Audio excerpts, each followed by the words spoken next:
From the short stack to the long game, Julia Stewart on strategic grit and the power of staying curious. Hi, everyone, and welcome back to another episode of The Business of Joy. I'm your host, Lisa Miller.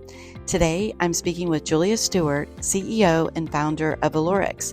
You'll hear some of her well-known stories, like starting as a server at IHOP at 16, leading one of the biggest restaurant acquisitions in history, and in her second act, launching a health tech company. But in this episode, we go deeper. Julia shares untold moments from her life and career, revealing what it takes to lead through reinvention, take smart risks, and staying endlessly curious. Thanks so much for joining me. You may have known parts of her story, but I hope, like me, you walk away with something deeper. Let's dig in. All right, everybody, it is another episode of The Business of Joy, and I have a very, very special guest, and this person I met many years ago, but I'm so thrilled to have her on the podcast. Julia Stewart, welcome. Thank you so much. It's going to be such a joy to have this conversation with you, but go ahead and just introduce yourself briefly. I'm Julia Stewart. Two careers. The first one was 42 years in the restaurant business, and the second one is 5 years now as an entrepreneur in the health tech space. Which is so awesome. We're going to definitely dive into that. But where I always love to start my podcast is people's origin stories. Now, I think it's pretty well known that, you started at IHOP at 16, but I want to know if there is an earlier job that Miss Little Julia had, even before that very famous 16-year-old IHOP job. First job, no paycheck, cash only, babysitting, had to be 11, maybe 12. It was a couple down the street who had a baby who I then took all the way to toddler. So that was first job. Great memories. Yes. Thankfully, the baby and the toddler were lovely. I love that. But okay, so when you're babysitting, did you ever think about like what snacks were in the house? Because I know I babysat too. And it's like, the baby goes to bed and then you get to watch a little TV or have some snacks. They were pretty good about stocking up. Popcorn was sort of a staple, but watching TV back then was sort of a big deal. So I have good memories. Yeah, that's fantastic. But see that a little Julia, 11-year-old self babysitting. I love that. But the other question I always love asking too is that, and I know it's kind of interesting when you look back, but was there something that you said, when I grow up, I want to be, and again, it could be when you're 9 years old, 10 years old, 12 years old, but did you have any like, oh, I want to be this when I grow up? I think because I grew up with two teachers, both my parents were teachers. I think the notion of teaching, coaching was always in my wood. What that looked like, what that was going to ultimately end up with, no. But the idea of teaching, of coaching, of transferring skill set, that was always there in the background. That is so cool, yeah. Julia, because I think about it. I always have these like weird goosebump moments because I'm like, wow, that is so interesting because in your leadership roles throughout your entire career, that gift and that intuition of leadership and teaching and bringing others with you, that's incredible. Well, it was always there. And I've told this story a number of times, but by the time I got to Taco Bell and I was in operations, my dad was pretty disappointed that I hadn't gone into teaching the way he defined teaching. And so I ended up saying, let's spend the day together. So he literally shadowed me. And back then part of my territory was South Central LA. So I'm going from Taco Bell to Taco Bell with my dad, introducing him, and then he would sort of sit in the background. And at the end of the day, we went somewhere for a drink. And I remember him getting tears in his eyes and saying, I owe you an apology. You do teach. You do it every day. You just don't do it in a classroom. Right. Yeah. And it was this whole notion that I was teaching every day. I was coaching every day, not just the team members, but the general manager, the district manager. I was teaching every day, just doing it in a different way. So, Well, that is so special. And what a special moment with your dad, yeah. and just to see that. And I know even in my career, to have my mom and dad, see the work I've done, it's really heartwarming. But were there any other kind of role models, Julia, in those early days? So whether it was a teacher for you besides your parents, like, any role models come to I mind? would say that I would say the two role models early on was in both cases was a teacher. It Mhm. was a teacher in probably early on in high school, an English teacher, but it was also my speech coach. I would say those two, they were both women, really influenced me about this notion of give it everything you've got, um, study hard, learn, grow. But I distinctly remember my coach saying, "You can be whatever you want to be. You have it in you." Well, And when you're young, I think those people, especially the influential folks, they probably have more faith in you than you have in yourself, but it grows. And I, to this day, remember words of wisdom, the coaching, the what was it going to take to be successful. And remember, we were competing, right? And right. ultimately, my competition in high school was I had a goal, which was to get a scholarship to college. Mm. So, in order to get that scholarship to college, you needed to be winning. So it wasn't just that I was competing on the speech team. Back then I did debate, impromptu, and dramatic interpretation, but it was also to win, which the rest, obviously came to fruition, and I was able to get a scholarship back then. But I remember thinking it was a goal, not just to be good at what I did, but I wanted to win. Well, but I think that's so interesting, Julia, because again, there's so many layers in that, which is Yeah, the fact the whole winning is one thing, but going back to the fact that that person, that one teacher instilled confidence, and you're so right.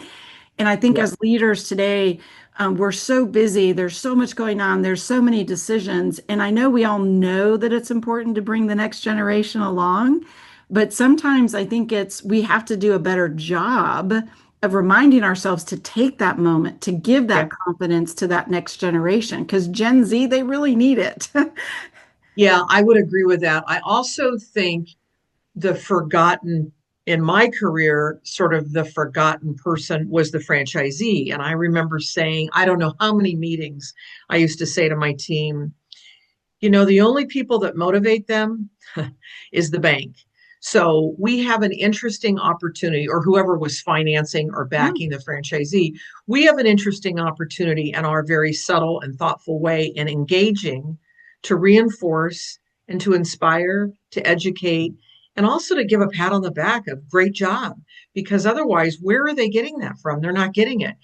And so it was sort of the unspoken word that we would try to in every engagement, just like you do in your normal everyday life with people who work for you, right? Find them doing something right. But we would really make an effort with franchisees because otherwise they really weren't getting that. I mean, it all came from them, right? I never really thought about that because you're right, True. is that is and I'm a business owner, and it is sometimes Right. it's like you're just kind of doing what you do, and it is Yeah. nice to get that appreciation, but I had not thought of that from a franchisee. But let me go back, just let's rewind back to those early days, and I just have one other question. I had one other question that I wanted to ask, or maybe two. But when you were in school, did you have a class that was like you loved, that was just like easy for you versus the class that you like, well, didn't really like that class? I think in high school, the class that brought me so much joy was again the speech class and the English class for different reasons, but it came naturally to me. I was good at it. And I had been instilled from when I was a teeny tot that reading was an honor and a privilege. And Mm, so, this notion of reading and being able to interpret it, those two classes in high school, there's no question that by the time I got to college, um, ethics was probably one of my favorite classes. Interesting. And the final was you had to build and create and design and be able to articulate your ethical construct. And Wow. then there were a series of questions given to you, and you had to answer the questions based on your ethical construct.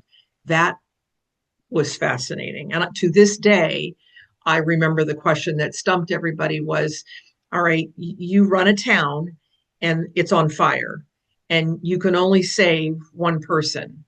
Is Mm. it the famous young surgeon or is it your father? Oh my gosh. All based on ethical construct. It was Oh my God. fascinating. Well, Fascinating. wow. And just what literally went through my mind too is like you fast forward and I know, you're in California and like literally, who would have ever imagined what just happened on those fires? But that is a crazy question, right? That is a crazy, and yeah, that makes sense from a very hard ethical question. Wow. So, But those were favorite classes. and Absolutely. and then your least favorite, Julia, what was the class that you're like, oh my God, I don't really want to go? I think advanced algebra, Okay. because I remember saying to the professor, which was probably the wrong thing to say, am I ever really going to use this? I mean, seriously? So, and I remember, the teacher saying, okay, Julia, thanks so much for that constructive feedback. Let's get back to the business at hand of advanced algebra. And there were classes that, I was always sort of intellectually curious. And I don't know how I ended up in some of these classes in college. They were like electives. I took some kind of geology class, and I thought that was fascinating. So it was me asking all these questions about, so where did this come from and how does it, and then one day in the class, it was geological in nature about where it comes from. And I remember saying, so are we going to learn about diamonds and where they come from, or how does that, and the guy thought that was the funniest thing. Oh my Like, gosh. I'm just going to ask. But to this day, when I take a hike or I go on vacation, or I find myself remembering things that I learned from back then. So it's fun. But yes, I definitely think advanced algebra was not my favorite. Well, that is Nor too do I funny. think I aced it. So maybe therein lies an answer. I don't know. Well, it's pretty funny. I was, needless to say, given what I do, I was pretty good at math. Yeah, Although my least favorite was accounting, ironically, which my yeah. sister was the TA in that. But I will tell you just a funny story. So my elective in college was actually ice skating, one of my electives for PE.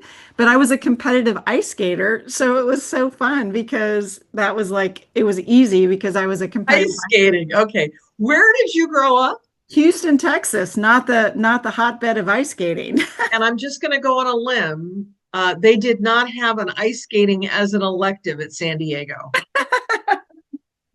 Well, I was at SMU and I say it was the best paid college football team there was when I went there because they were doing a little bit of paying their football players a little too much then. Ah, So, but yeah, no, they did have an ice skating elective when I was there. So I was not in the Northeast where ice skating super big. But let me ask you a question. Thinking back, I know the story of the 16-year-old Julia at IHOP, and I know that's a well-known story. But I wanted to ask you maybe a pivot on that, which is. Obviously you've had so many experiences yourself as the CEO and then also on all these boards. But I want you to think back of you, Julia, at that 16-year-old self. What is a lesson that is actually really helpful, like when you're in those board meetings? that one's that one's easy. Okay. Read, know how to read the table. Oh, good. Yes. Read Yes. the table. That, as a food server, you learn early on. Some of this is sort of intuitive, some of it's taught, some of it's trial and error, or as I've learned to call it, experience capital. But new word. But either way, it's read the table. And so you get good at it very quickly. People come in, they're in a bad mood. People come in and they've waited too long. People come in and they're hungry, especially at breakfast, right? Mhm. That's the longest you go before eating, right? Between meals. And so you're taught very early on in a concept that largely serves breakfast about these are hungry people. So move it along. talk while ordering. It's kind of like move it on.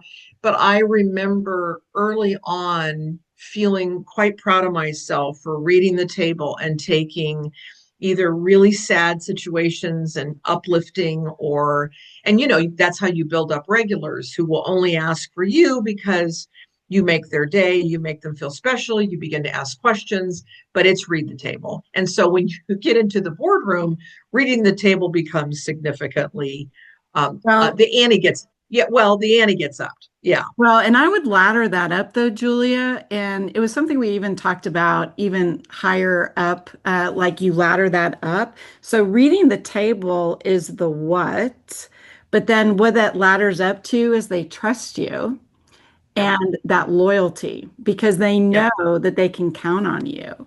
And Yeah. you, I think that go becomes ahead. important. Yeah. No, it becomes important, and it becomes the unwritten or the unspoken contract. The I trust you, you trust me. I know you're going to bring me my food, and I know if something goes wrong, you're going to be the first at it. And as you climb that ladder, and those conversations become more significant, it's the comment I used to always make, even to the team when we were at the height of franchising. Sooner or later, we're going to make a mistake, not intentionally, not with forethought, but we're going to make a mistake. If they trust you, they will forgive you. They will forget the mistake and they will stay with you, right? It's the whole notion of I support you, I give you 110%, but there's no way that you're never not going to make a mistake or do a promo that doesn't work or whatever. So build that bank of trust. I think that's so incredible. And I think I want to go back to something you said because I did not want to miss the opportunity to circle back. You use the word experience capital, and I am fascinated by that. So tell me more. Tell me more. So I did it all my life. I just didn't know that's what it was called. And I recently gave a keynote for a conference that McKinsey put it on technology. And I was the keynote speaker. And one of the speakers the night before had just written a book, and it's called The Missing Rung. And in it, she talks about what's important is experience capital. And we ended up sitting next to each other at the dinner, and she said, I could tell you were smiling. And I said, well, I was doing experience capital before I knew what I was doing. And she said, well, what do you mean by that? And I said, well, in my early career, and perhaps I'm showing my age, but when people would say to me, this is the highest you're going to go, you're the highest ranking female we have, I would just simply quit and go somewhere else and get more experience and a better job or a better opportunity. Sometimes it was sideways. Sometimes it was up the ring. Sometimes it was take a step back to take a step forward. But I didn't really have anybody guiding me. I just intuitively, that made total sense to me. So when she started talking about experience capital, I began to use that word constantly and when I coach, because I still do some mentoring and coaching, I tell people, this is what we call experience capital. You're growing, you're learning, you're providing yourself all kinds of experiences, and it helps you in the next move or the next opportunity. But when I did it, we didn't know what it was called. We just knew intuitively that's what you did. No, that is so fascinating because I do think going back to even like Gen Z, it's not, life is not linear. And I know you know Right. that we Right. live through it. Right. There's value in that struggle. But I think what you said is so interesting because that idea to say, okay, I value that experience that I Yep. had, but it's time for me to do something else so I can continue to grow. And I think Grow. that is very, very valuable input that I'm not sure that I think that's just so insightful that I think a lot of people could learn from that. I, as I said, I still do coaching and mentoring, and that comes up a lot about, okay, you feel like you've done everything you can. So raise your hand and do the next either risky opportunity or job or do something different. And you get the look of, so you want me to go out into the world and do something? Absolutely. I need you to gain more experience. That now in large corporations, It's often the case. You'll be given that opportunity, especially if you're on a development plan, but you're part of that source. You have to say, okay, I've been doing this for now. Me, I think it was sort of intuitive, like it was. I mean, I spent years in marketing and then finally said one day, I don't think anyone's ever going to promote me to CEO without real P&L experience. So now I got to go find that. And that was, well, it was obviously it changed my life and career, but Yeah. that was not easy because everybody would look at me and say, no, no, no, you're the marketing expert. You stay in that pathway. And I'm like, no, no, no, I'm going to go into operations, whether you help me get there and support me or I go another way. And I guess to me that just seems so natural and obvious, but it's not. And that pigeonholing is alive and well even today. Well, and I believe of even my background, because I do think as women, because I have a marketing background and it's like us marketing girls. And I'm like, no, no, Uh-huh. no, no, no. But I remember when I was at Brinker, before I started my own company, I had been in consumer research a long time at Frito-Lay PepsiCo. But my Right, background is really more about advertising, marketing, and innovation. And I right. remember going to the job at innovation at Brinker, and a lot of people thought it was a gigantic pivot. And I'm like, no, like innovation is in my DNA. It's not like it's this. Yeah. I I think when you have a large team and you're in one profession or one um, part of the industry and you go to the other, I'm like, so I ran a marketing department with 40 people, and you think I can't run operations, but it always seemed to it surprised me that people wouldn't make that connection. For sure. Yeah, it's crazy. Well, I want to talk about a fun topic, which was like, I want to know the inside scoop on when you probably had a conversation that says, you know what, I'm an IHOP and I just want to go buy Applebee's. Let's create this big mega company. And I'm sure there was a little eyebrow raise, like, you want to do what? And Well, yeah. and again, I'm sure there's some fun stories, but whatever you feel comfortable sharing about, like, it was a great move, but I'm sure people were very cautious, and I'm sure maybe people might have even said no and like, you're crazy. If you rewind the tape, it actually was very strategic. Hmm. And it wasn't in the beginning at all about Applebee's. It was that I had gone to the board and we had spent as a team a good, I want to say 4.5, close to 5 years re-energizing and really turning around IHOP and making it not only a force to be reckoned with. We went from seventh in the category to number one, and then the object is to stay there. But it wasn't just about, the franchisees walked with a swagger again and sales were way up. And, I mean, it was substantial turnaround. But in addition to that, it was what happened to the balance sheet from a company perspective. When I got there, we were literally borrowing something like 150, 200 million a year to buy the land, build the building, and then turnkey. In those days, we were selling Yeah. Yeah. the actual restaurant to a franchisee. So you're growing your EBITDA sort of by borrowing money and Yeah. building buildings. Which sort of intuitively didn't make sense. But anyway, when we got out of that business, we stopped doing that. We let the franchisees develop and grow. You're talking about substantially changing the balance sheet, right? You're going from a huge deficit to a huge surplus. And we really didn't have any debt to speak of. And I got very concerned from a strategy standpoint that we would be ripe for a takeover, which we didn't want to sell. We wanted Right. to continue the momentum and grow. But I went to the board and said, I'm very concerned that we have so substantially changed the balance sheet. We need to look for an acquisition that would take advantage of all that we have to offer and put two things together. And the part of the story that never gets told is that I must have spent with the team a good year easily looking for things to acquire. We just Well, don't ever talk. but that's We but just don't that's ever talk about those, but right? those are the stories that I would love to hear because you're right. People know the end of the movie. I always say people know the end of the movie, but Yeah, there's all of this work that gets to that choice. And I know just having worked with Dine Equity on both right. brands, IHOP and Applebee's, I know the complementary nature of all of it, right? Because But in the beginning, it wasn't like, oh yeah, my God, this is the first. It literally, it wasn't even on the list. I mean, we started working with bankers and certainly with our own team, looking for things that made sense.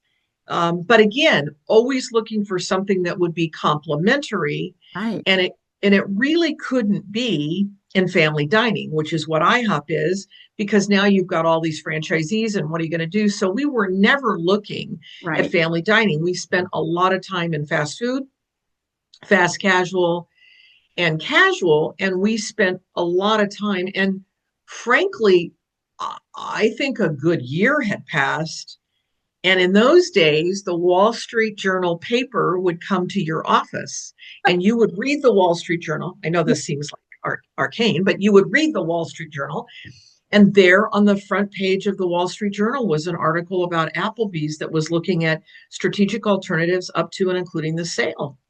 There you go. And I said, we got to go have that conversation.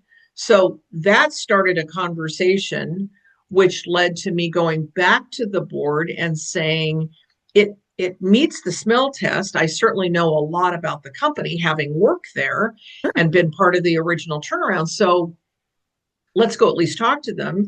We did, which led to, listen, we're going to start due diligence. Now we're starting to spend money. So you don't go into that without having some real Absolutely. support. But So I love the fact because that is such a critical insight that you just said, which is everybody, like that full year of all that exploration before you even get off go, really. yeah, but you know what? I look back on that now. What a learning about us. We learned a lot about us, what we were good at, what we Mm, needed help with from just looking at other companies.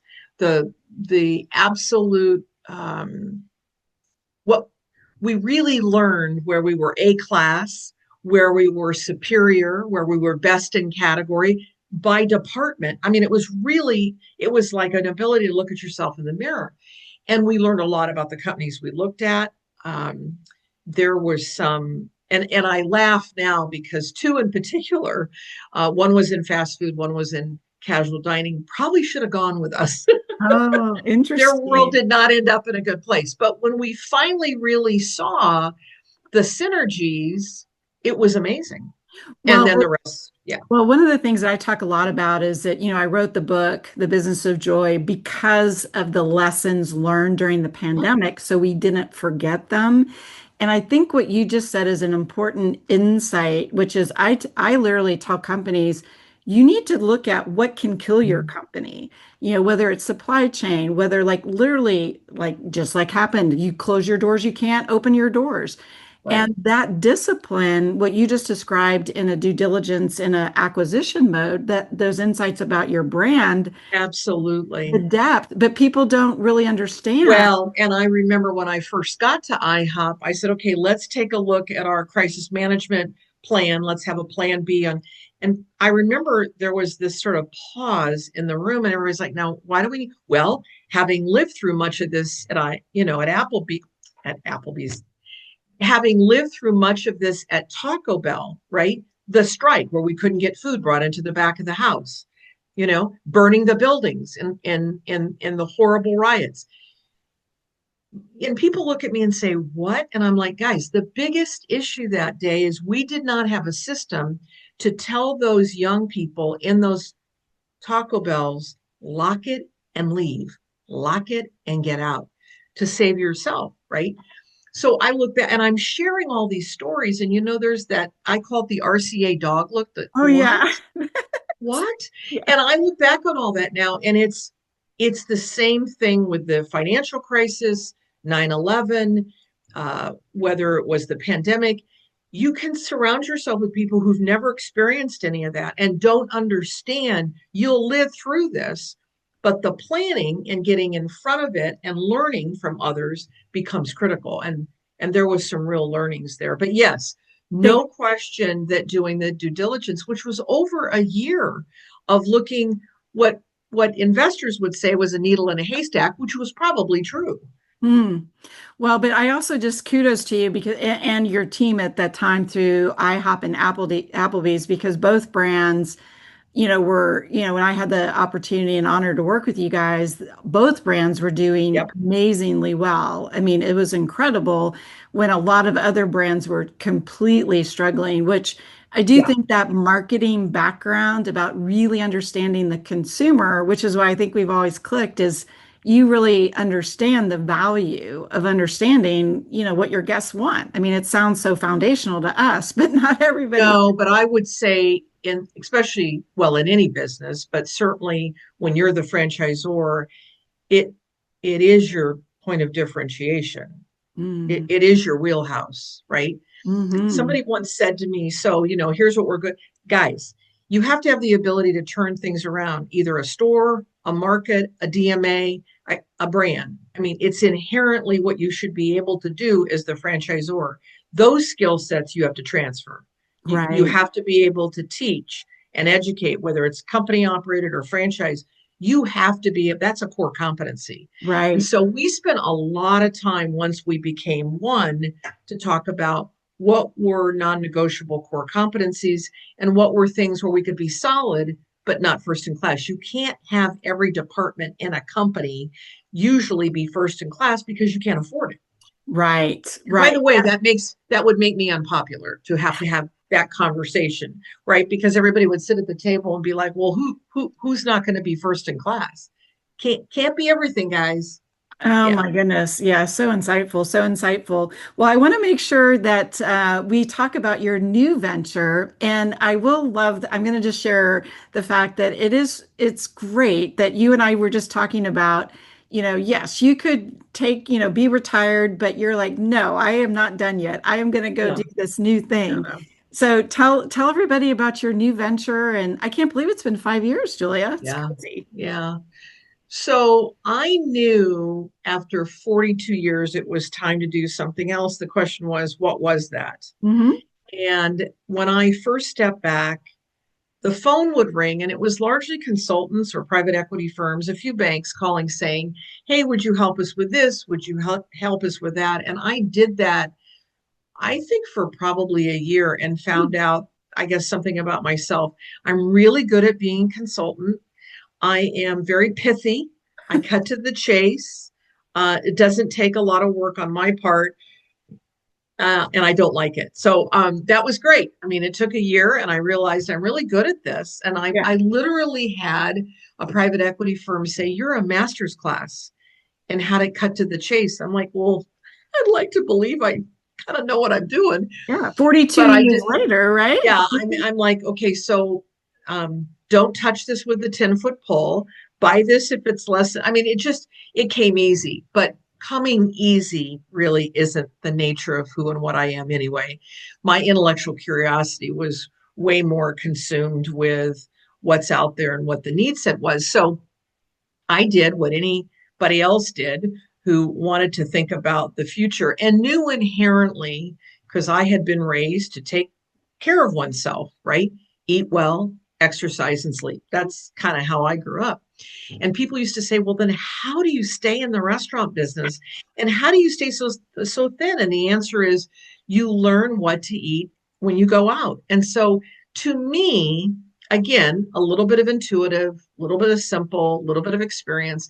I just never understood why that was such a big deal. Well, suddenly I'm in the position of, what did we learn from those 42 years? That we served you too much sugar, that we served you too much salt, that we gave you too much portion size. But by the time I would get to the brand, it was everyday indulgence. And everyday indulgence, you don't really try to change that. You try to work with what you have. But, I have plenty of losses and failures, from Taco Bell lights to, to Weight Watchers at Applebee's to, teaching people how to eat for less than 500 calories at an IHOP. All of that is possible. It's just people don't want that. They want Right. that every day. So it became what can I do with that knowledge? And think about it. When I left, there were 250,000 employees, and we were serving over 2 million people a day. So think about what you do with that knowledge of what was that workforce and that consumer like. And they Right. were frustrated that they couldn't talk to their doctor. They were frustrated that they couldn't get any kind of real plan of what they were going to do to change their lifestyle. And so they gave up. And so my whole thing was, all right, with that as a backdrop, do some consumer research.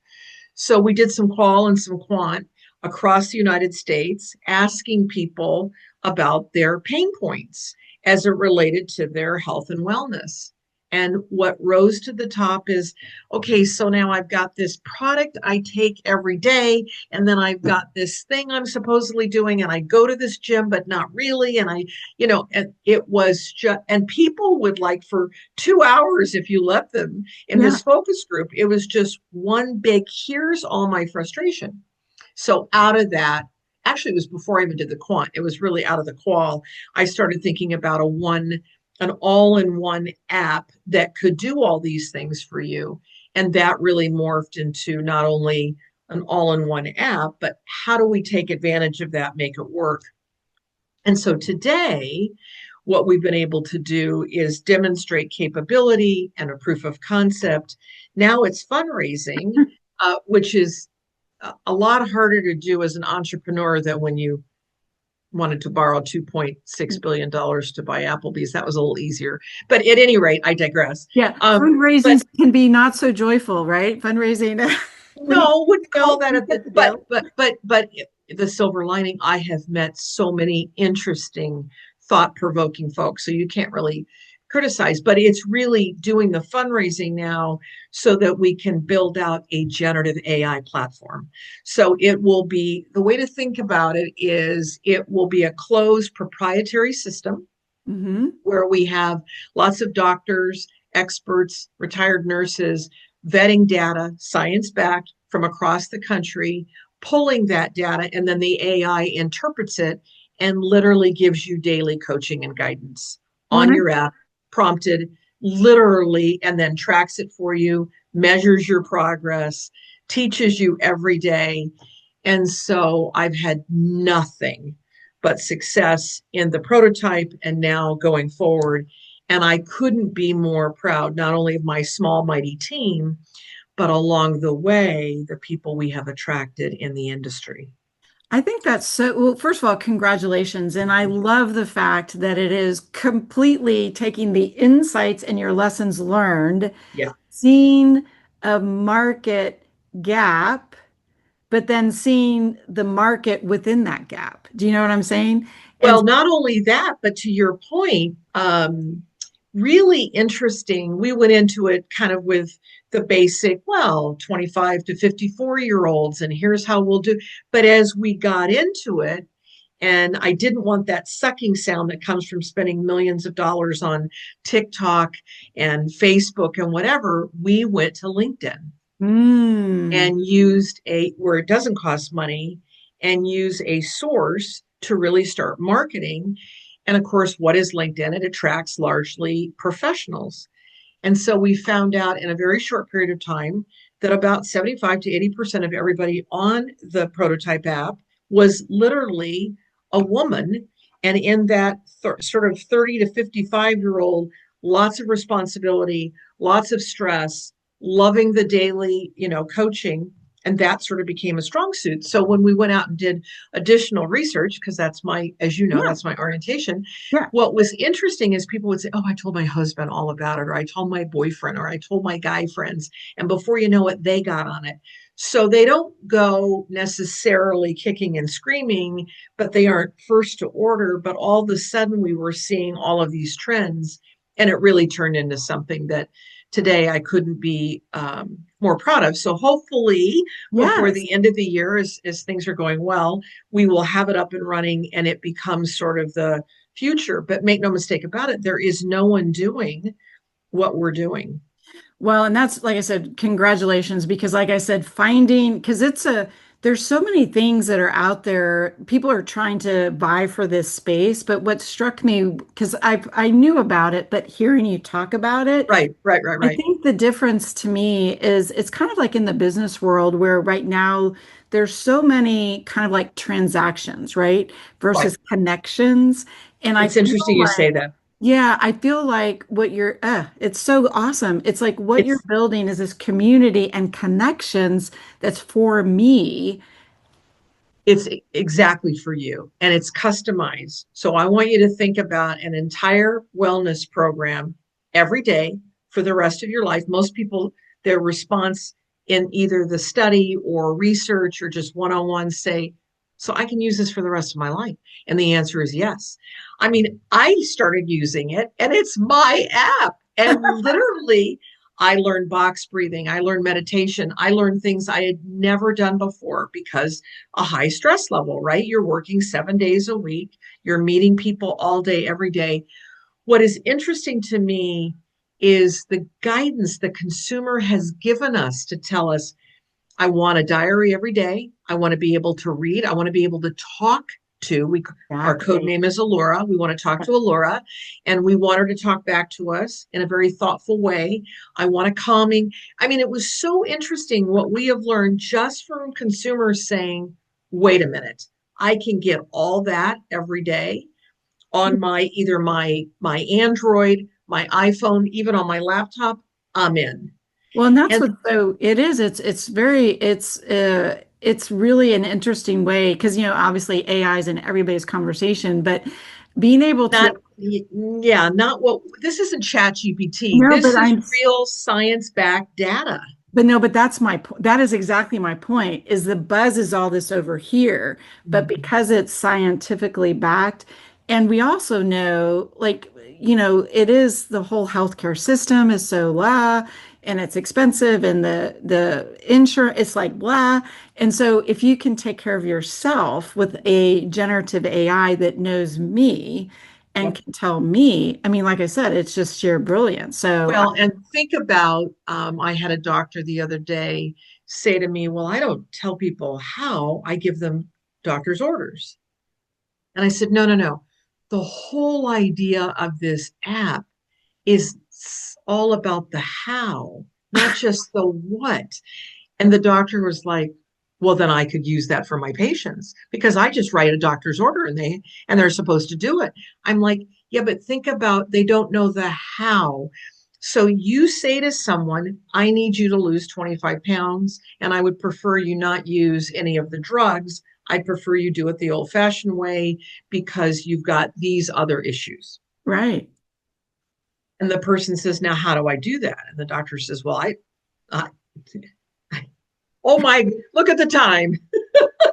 And he was talking to me like and almost having an epiphany while he was talking to me about, oh my God, you're right. I need the app.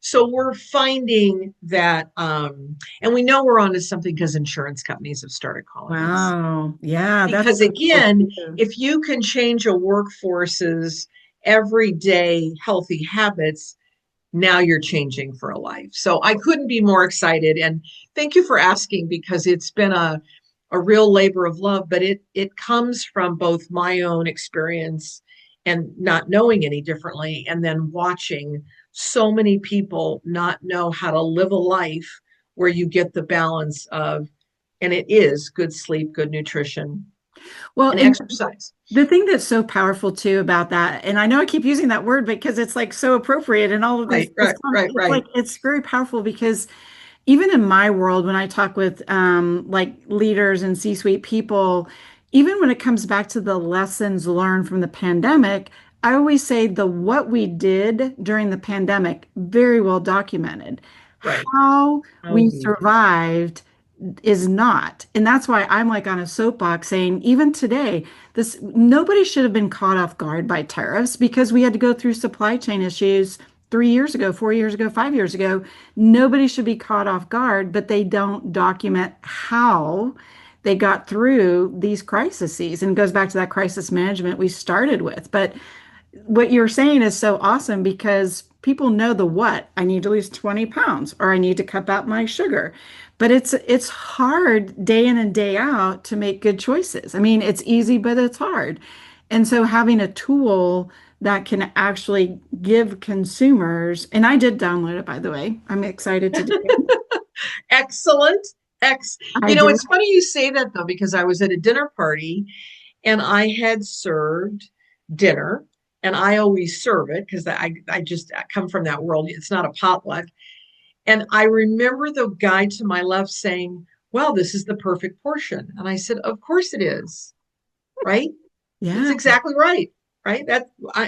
And I do it out of habit. And he's like, "Wow, Yeah. I get it."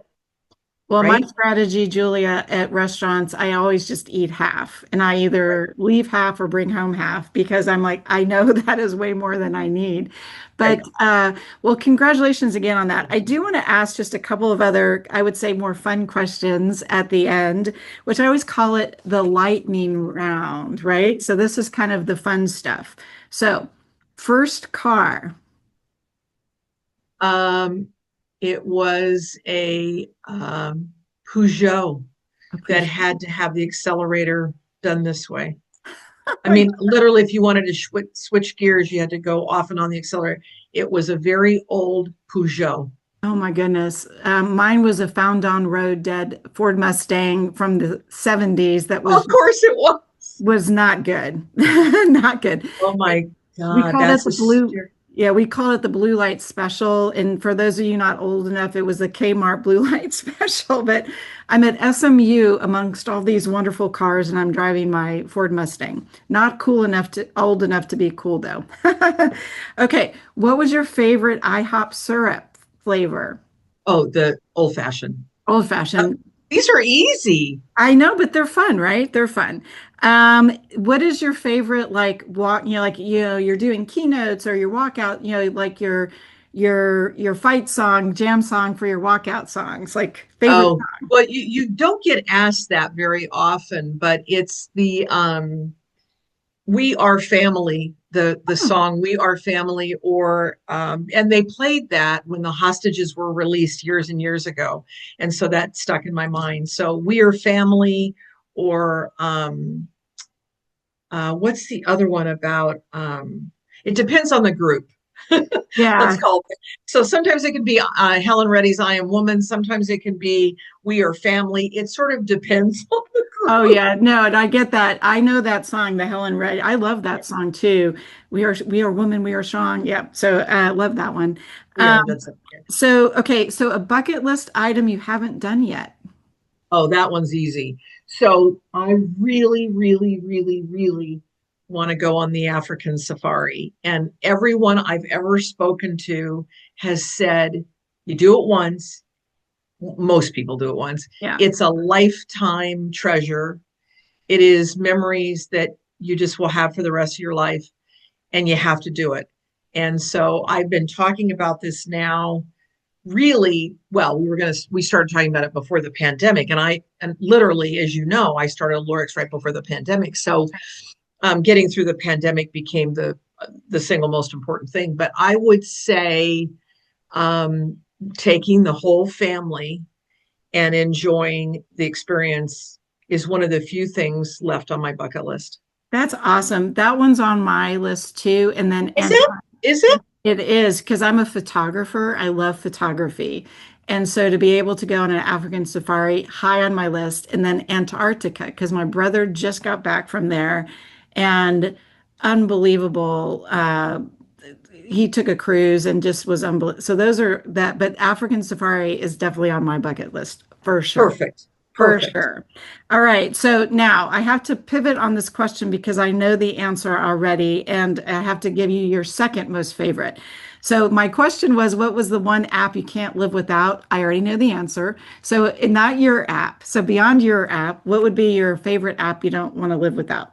You know what? I don't use a lot of apps for my health and wellness because we sort of are all Yeah. encompassing, but I am directionally challenged. I always have been. So I use the app Waze on my app on my phone Yeah. to go from point A to point B. And I would say that is in high use. I love And that.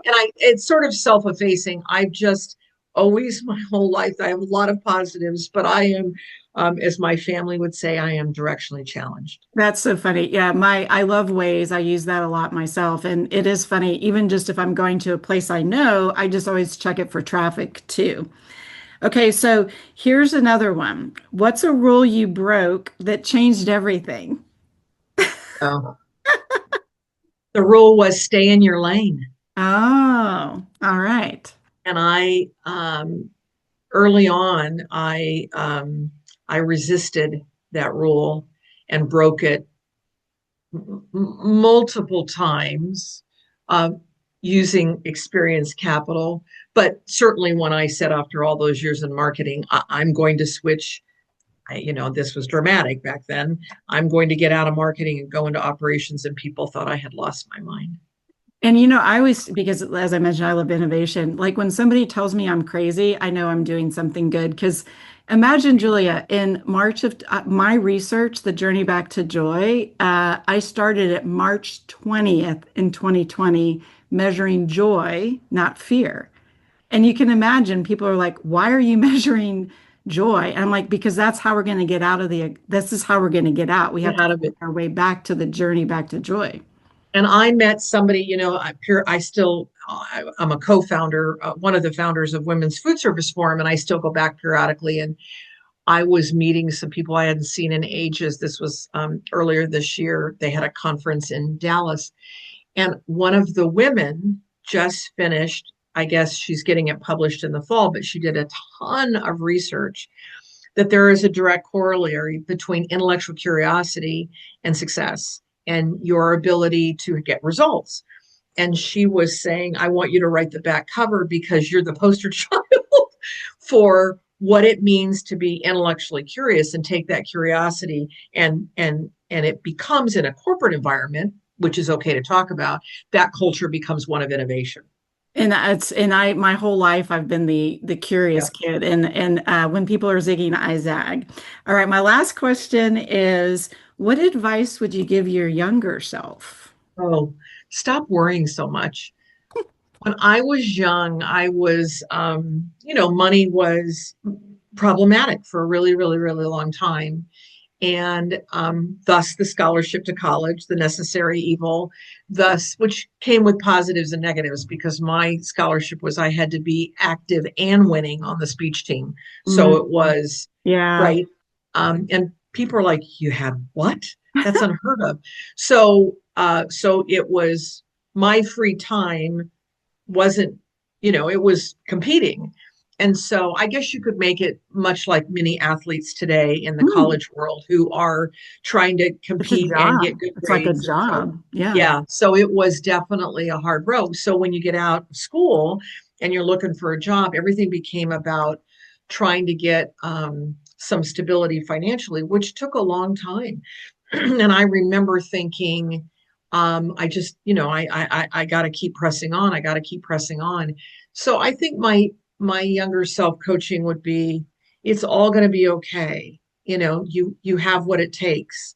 I just, in the beginning, that that constant worry was a driving force, but I've certainly done that coaching for younger folks and certainly my own kids, right? It's going to be okay. It's a hard a hard thing to say and a hard thing to understand early on. Yeah, my mom taught me early on, Julia, literally my mom and dad both. They literally, and it's not their phrase, but it's like this too shall pass. Yeah. And so I remember I grew up with that. So that's why I think I love innovation. I don't mind risking to then fail. I mean, it doesn't not feel good necessarily to fail, but you know that you'll learn something.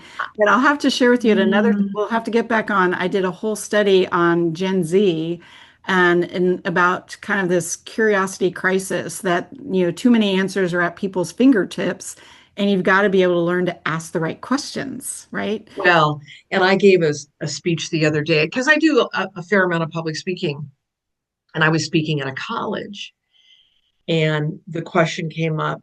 So, you know, so what do I do when I graduate? And I said, well, the whole idea is while you're here, it's that experience capital that I want you to take on and do different things and try different things.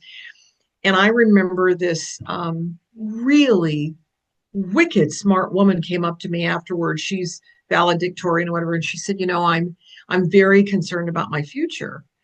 And I'm thinking to myself, why? And so I said to her, for goodness sakes, what would be standing in your way? And she said, well, I spent the last 4 years memorizing and learning. Now I have to go out and do, and I've really never done.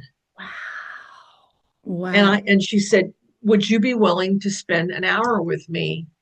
And I talked to her about, you always ask, the first question is, tell me about yourself financially, because it will help me to understand how much time can you take to get maybe an unpaid internship or whatever. And she does not have that luxury. Yeah. So we talked about what kinds of things she can do. And then I said to her, so let's talk about you getting that first job, which you don't have to stay at for the rest of your life, which I think she was so afraid that she might move. Again, experience capital doesn't come easy. And one of the comments she made was, well, how would I do that? I mean, once you do something, don't you do it for life? And so it was this whole learning about taking the risk, which I did my entire career.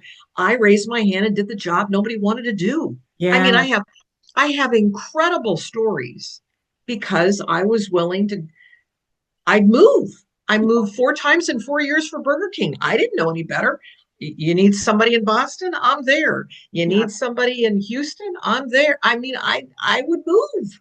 Well, here's what's the interesting thing. So first of all, I had met Greg Creed, from Yum, and that is one of his favorite sayings: "Do the job that nobody else wants to do." That's right. But here's the interesting thing, what you're saying, Julie, and we'll definitely have to schedule some more time, because literally the name of this research for Gen Z, it's this idea, and it's a working name. I haven't even shared it really, but it's your future. Their future awaits, but they can't see it.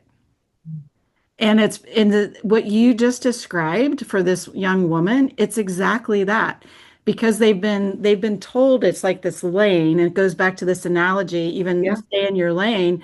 And if she spent her whole time even the fact she said memorizing, that breaks my heart, because there's a difference between learning. That's not learning, right?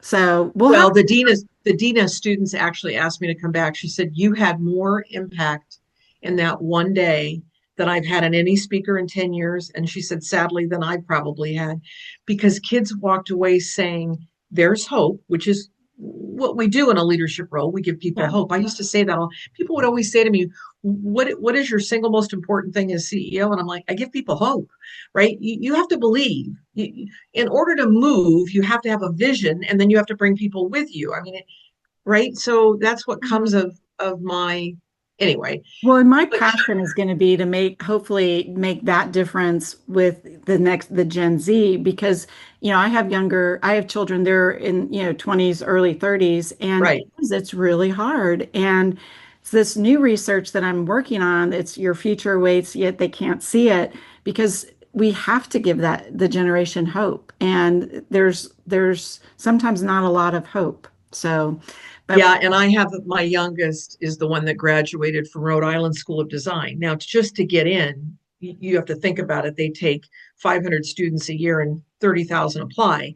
So she's gifted, right? She's an incredible artist, but it's hard for her to think in terms of, so I got out of college and I want a studio and I want to create, but you have to pay your dues first. And she is, but it's frustrating, and I get it. So I'm there to put but anyway, I feel like we just scratched the surface. Great questions. Yes.